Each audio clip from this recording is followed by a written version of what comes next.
I have given a name to my pain.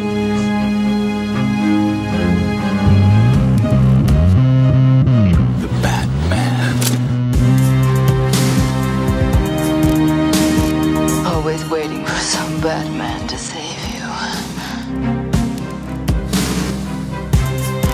It's simple. We kill the Bat of Gotham. You don't really think you'll win, do you? I'm Batman.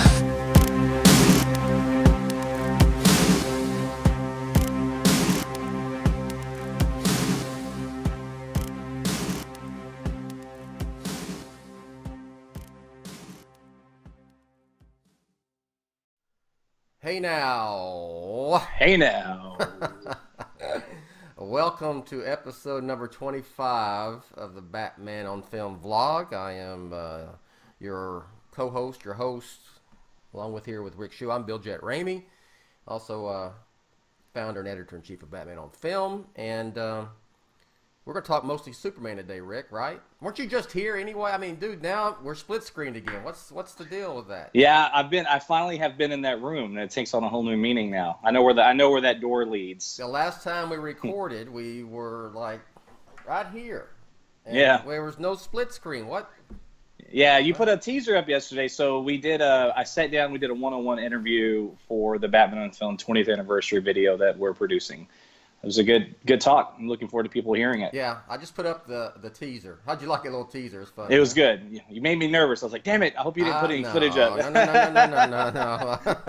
I'm not gonna put anything up. It was I'm telling you. No, when I watched it, it was good. I showed my wife and mother-in-law yesterday, and they said it was really good. And I didn't know the questions or anything. So it was and Rick. Go ahead. Yeah, sorry. no, I was just gonna say you did.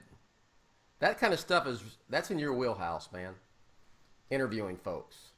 Oh, really? Yeah, absolutely. Did a hell of a job. Thank you. I like to interview people. We need to get more of that with you on Batman on Film. Not with me, just in general. You know. No, on my political podcast, that's really what the role I play on our podcast there. You know. Okay. It's like you would have, almost like you would have some kind of training as a spokesperson or something at some point, and you've had experience with that. But golly, wow!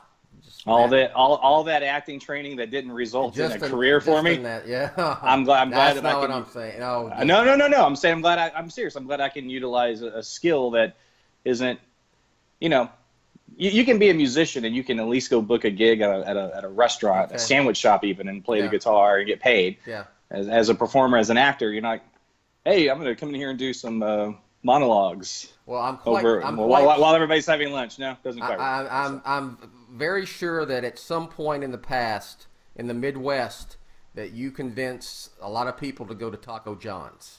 Taco John's. Taco John's.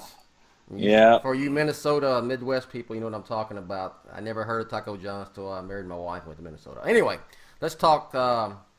Rick Shew's here with me today again, co-host here. Hey, Rick. Hey now. How you doing? Hey now. And let's see. We are on vlog number 25. If you like what we do here at Batman on Film, want to help us out, patreon.com/Batman on Film. Everything goes back into the website. And, of course, this vlog, the audio, is part of the Batman Podcast Network as it becomes a podcast eventually. And you'll find the Batman on Film podcast and all the other shows at BatmanPodcastNetwork.com, which we are also the sponsor of. All right. Let's talk some Superman, dude. And you want to set this up? Well, there's a rumor going around right now. We've been hearing a lot of it, right? Well, actually, why don't you set that part up? Okay. What specifically do you want to dive into? Okay, let's talk. Well, it's kind of together, but let's just set up I guess there's a rumor. I have not reported it on Batman on Film, and to be honest, I haven't done a lot of digging on it. But it's out there that it seems like maybe Rick, am I wrong? I don't know. You can clarify. Or I guess some sites actually reporting this, or is it just showing up on social media as Look, speculation? there's a lot of speculation right now about Superman news on the horizon, right? And Henry Cavill's been playing a little coy, posting some Superman things on his Instagram, so people just assume that means something. Yeah. Maybe it does, maybe it doesn't. Like a private conversation you and I had earlier today, you said, hey, he does stuff like that all the time. Maybe he's foreshadowing somehow. I don't know. Who knows? We'll see. But anyway, the speculation, But at the end of the day, Yeah. there's speculation that he's going to show up at Comic-Con maybe and help promote Shazam because he has a cameo in it. And that led to a discussion that you and I had, right? Yeah. Yes. And really to boil this down into one simple sentence, and you said it best. If let's just say this is true. If Shazam needs Superman to promote the film should have never been made in the first place. Yeah. I stand by that. Right. And we've said this before. The next time I see Henry Cavill as Superman in a film, it better damn well be in a proper Superman film. I mean, I don't care if it's a soft reboot, whatever. Right. Quasi sequel to Man of Steel. It needs that dude. I mean, what is he? Cameo Man? Yeah, right. He was essentially, it was a cameo in BVS, almost. And then I would say he's a cameo, well, but I know you're exaggerating to make a point. Yeah. But just so we're clear on this, the Man of Steel sequel became B versus S. Yes. B versus S became the marquee was Batman. Yes.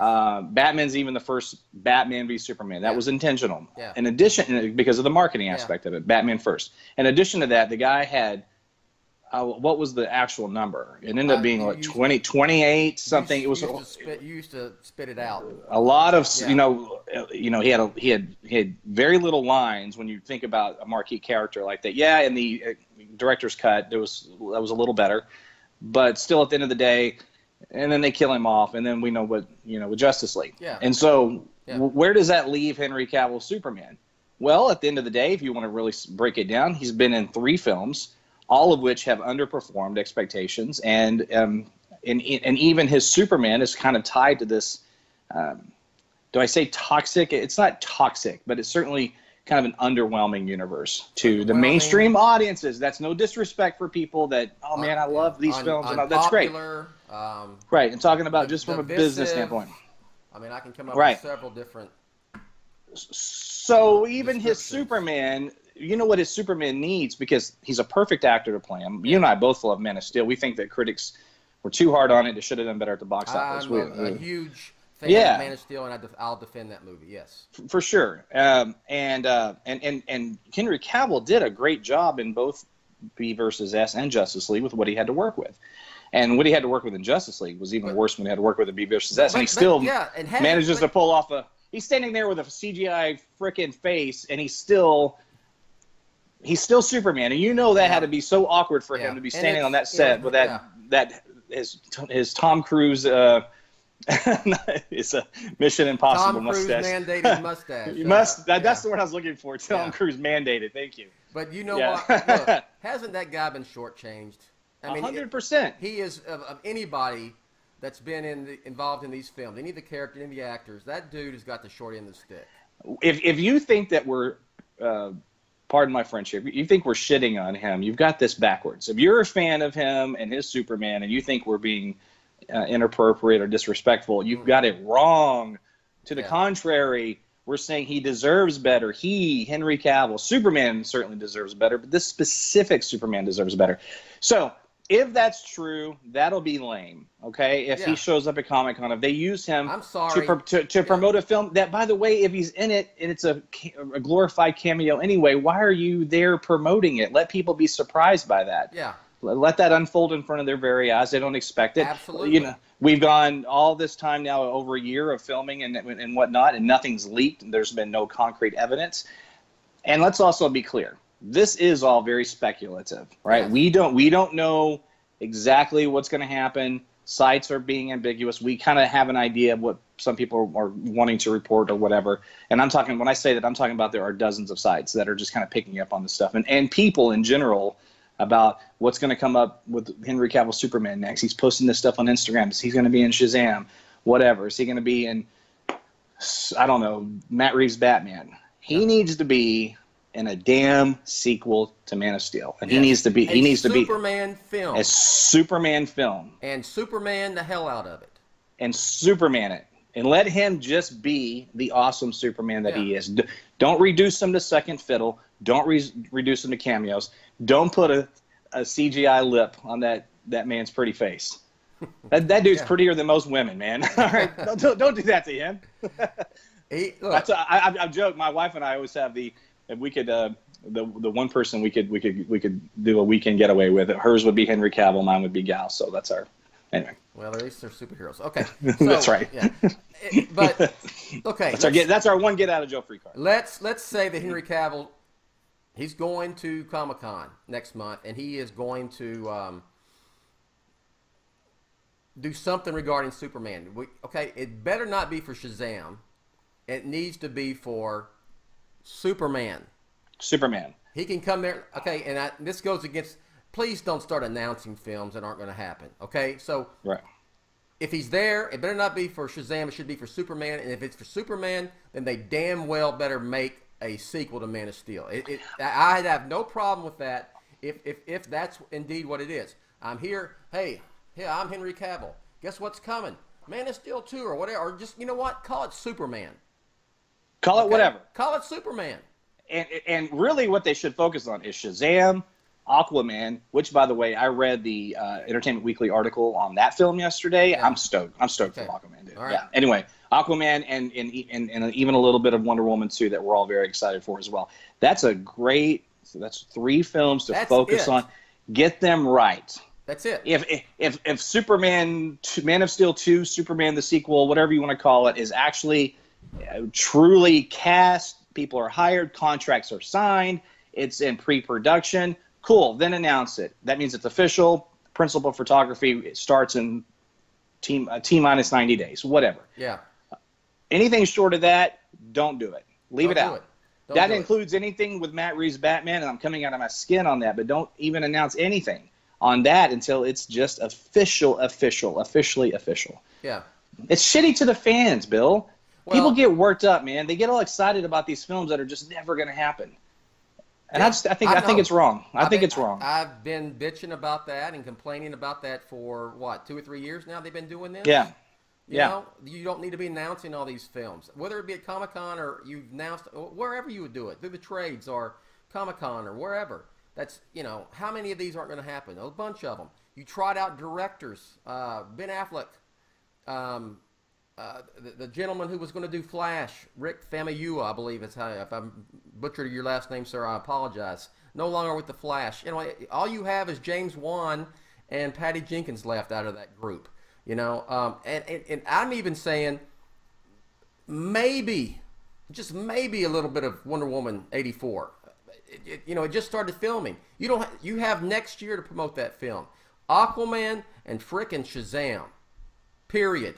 And then whatever other, films that Warner Brothers has coming that, would fit in that Comic-Con crowd. But look, we talked about this too, Rick. I mean, I'm really surprised that they still go. Because, Marvel's pulled out. Wait. Yeah. Let's be clear on that. You're talking about Warner Brothers DC.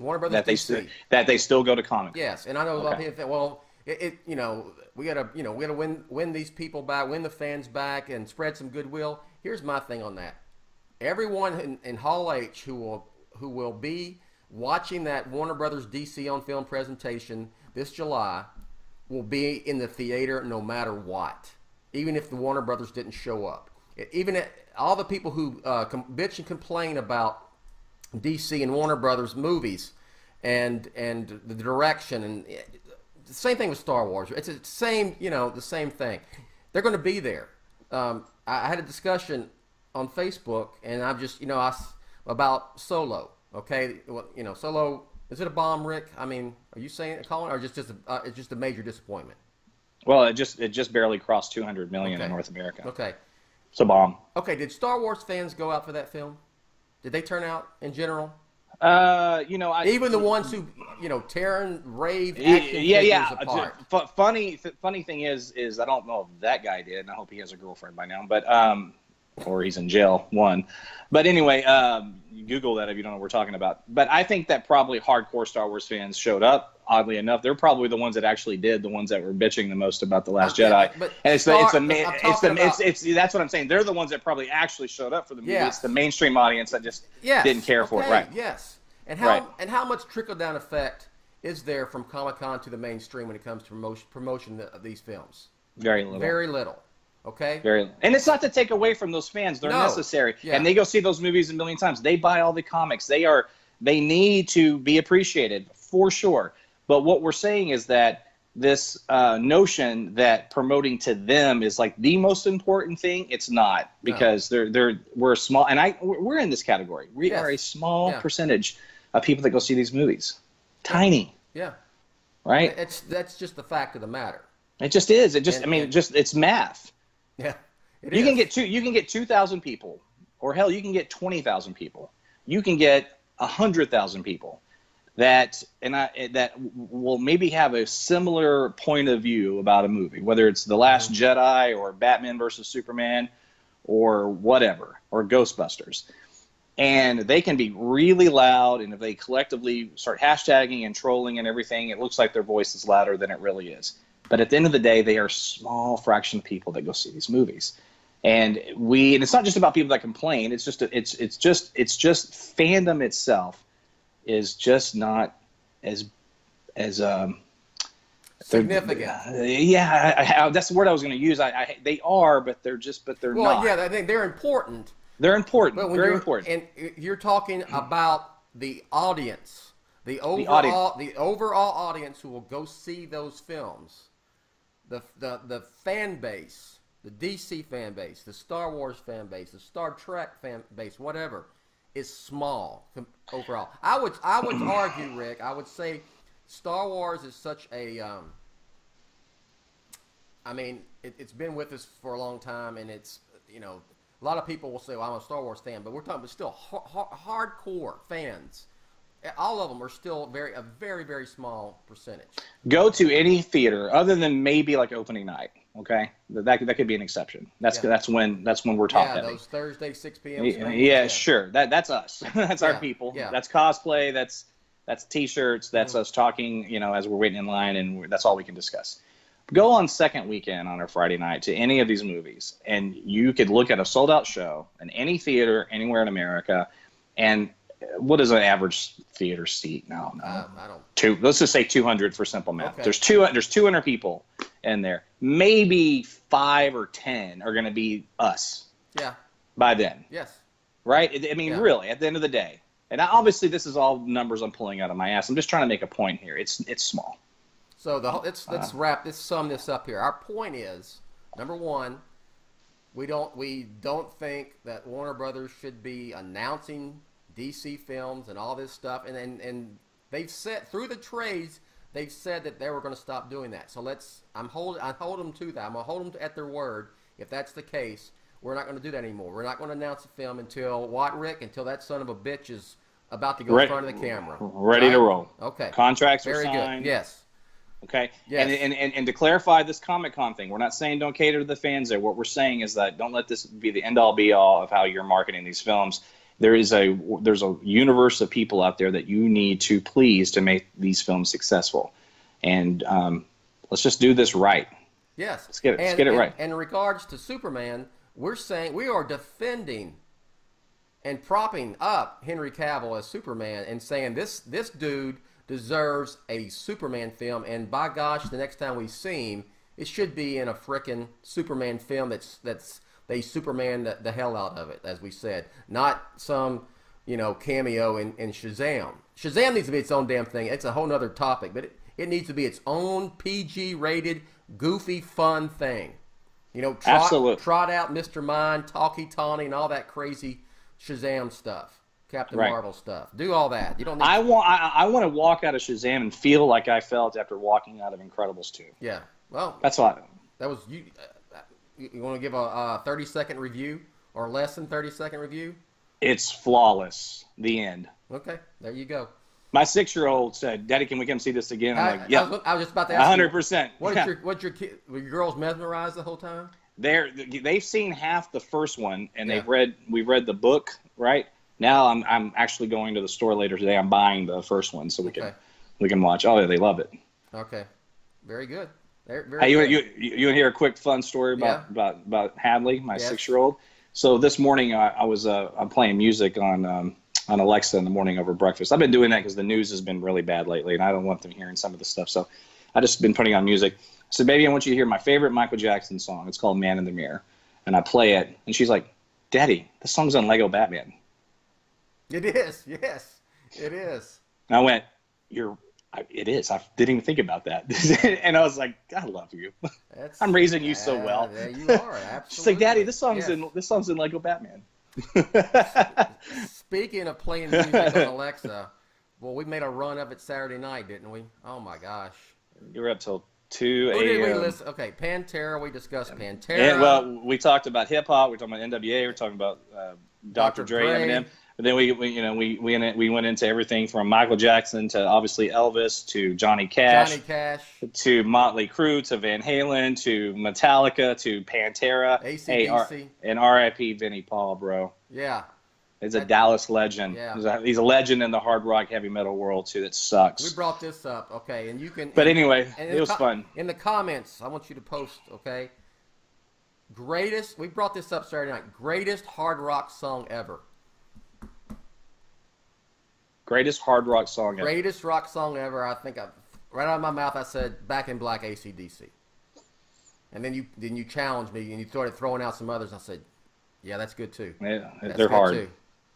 But so I'd say that's AC/DC, Back in Black. What would you say? Just boom. Greatest hard rock song. Come on. Greatest hard rock song ever. It's so Ramble On by Zeppelin. Okay. Not Black Dog from Zeppelin? I like Black Dog, but Ramble On. Okay. Like right. I'm getting the groove in my head right now. Yeah, I'm gonna stick with it. Okay. There you go. All right. We want to know what you think in the comments below. Greatest hard rock song ever.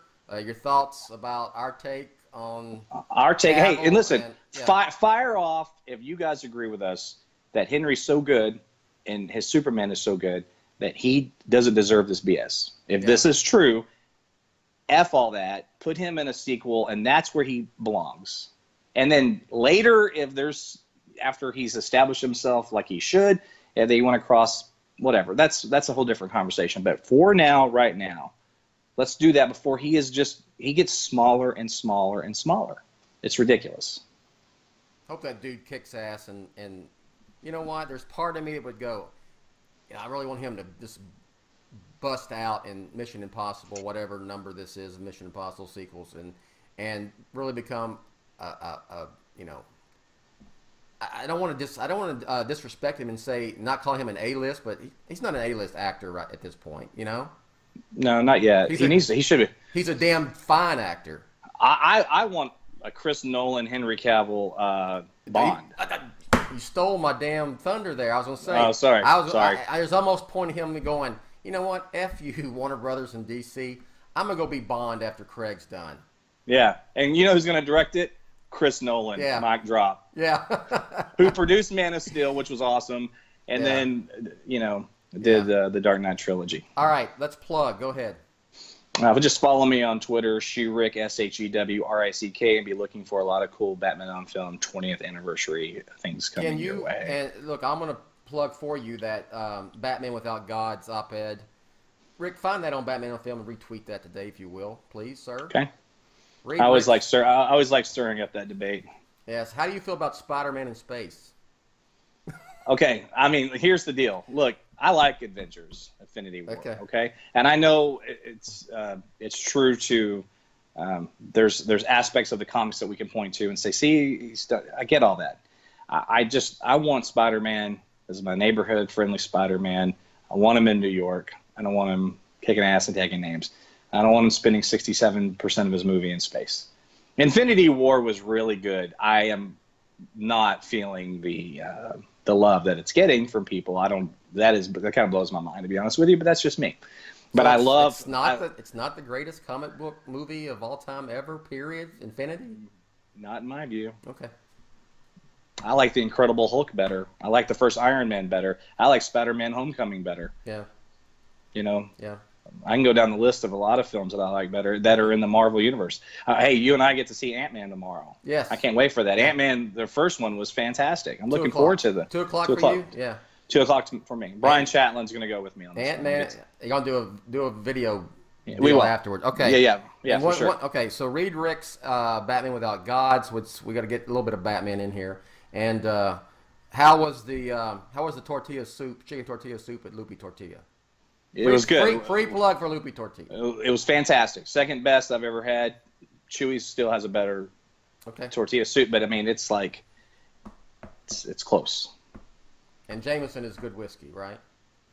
It's good shooting whiskey. It's not quality whiskey. Okay. But it's good shooting whiskey. Now, it's not Jameson isn't sipping whiskey. I'll go to a Whistle Pig 18-year rye for that. Oh, I got to get you going. Oh, Saturday was fun. Okay, follow me at Batman on Film and check out my latest op-ed, which is titled Amnesia It. We have some really good little terms like Amnesia It, and Frasier